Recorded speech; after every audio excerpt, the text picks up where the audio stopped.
تو دل کو حاضر رکھے اور یہ تصور کرے آج میں خالق کی بارگاہ کے اندر بھیک مانگنے کے لیے حاضر ہوا ہوں. اگر رونا نہ آئے تو رونے جیسی صورت بنا لے, دعا آہستہ کرے اور دعا کرتے وقت میں بار بار مانگے. ایسا نہیں کہ ایک بار مانگ کے خاموش ہو جائے, بار بار رب کی بارگاہ میں مانگتا رہے. اور پھر اللہ کی بارگاہ کے اندر جب مانگے دعا کرے, اپنے گناہوں کا تصور کر کے شرمندہ ہو اور کہے اللہ میں گنہگار ہوں, تو میرے گناہوں کو معاف کر دے, میری دعاؤں کو قبول فرما لے. شرمندگی کے ساتھ میں دعا مانگے اور دعا کے وقت میں جو ہے وہ پورے طور کے اوپر اس کی ساری توجہ جو ہے وہ اپنے خالق و مالک کی طرف ہونی چاہیے.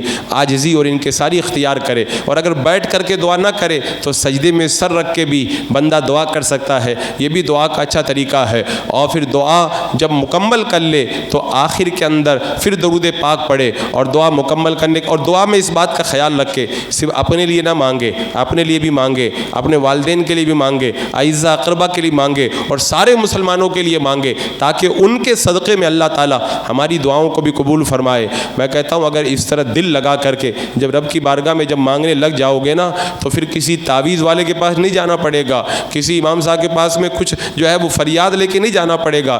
جب سارے بادشاہوں کے بادشاہ کے دربار میں جب آ کر کے کھڑے ہو گئے آپ اور یہاں پہ مانگ لیا اور یقین کے ساتھ مانگ لیا, تو میں کہتا ہوں اللہ کی بارگاہ میں جو بندہ یقین کے ساتھ مانگتا ہے اللہ تبارک و تعالیٰ اس کا دامن ضرور بھر دیا کرتا ہے. پھر دعا میں مگن ہو جائیں, اور پھر اگر اس کے بعد میں اگر کچھ تھکان محسوس ہو تو آپ حضرات چاہیں تو دوبارہ تازہ وضو بنا لیں, چائے وغیرہ پی کر کے فراغت حاصل کر لیں, اور اگر نیند آ رہی ہے تو نیند اگر دور نہ ہو رہی ہو تو تھوڑی دیر تک لیٹ جائیں, 10-15 منٹ کے لیے کمر سیدھی کر لیں. اس کے بعد میں پھر اسی طرح ترتیب کے ساتھ میں ان اوراد و وظائف میں مگن ہو جائیں, اور پھر اگر ہو سکے تو پہلے یا بعد میں اپنے مرحومین کی قبروں پہ جائیں, ایصال ثواب کریں. حضرت عبداللہ بن عباس رضی اللہ تعالیٰ عنہ سے روایت ہے کہ شب برات کے اندر روحیں گھر کے دروازے پہ آتی ہے اور کہتی ہیں گھر والوں ہمارے اوپر رحم کرو, ہمارے لیے تم کچھ ثواب پہنچاؤ, ہم پریشان ہیں. جب بندہ ان کے لیے ایصال ثواب کرتا ہے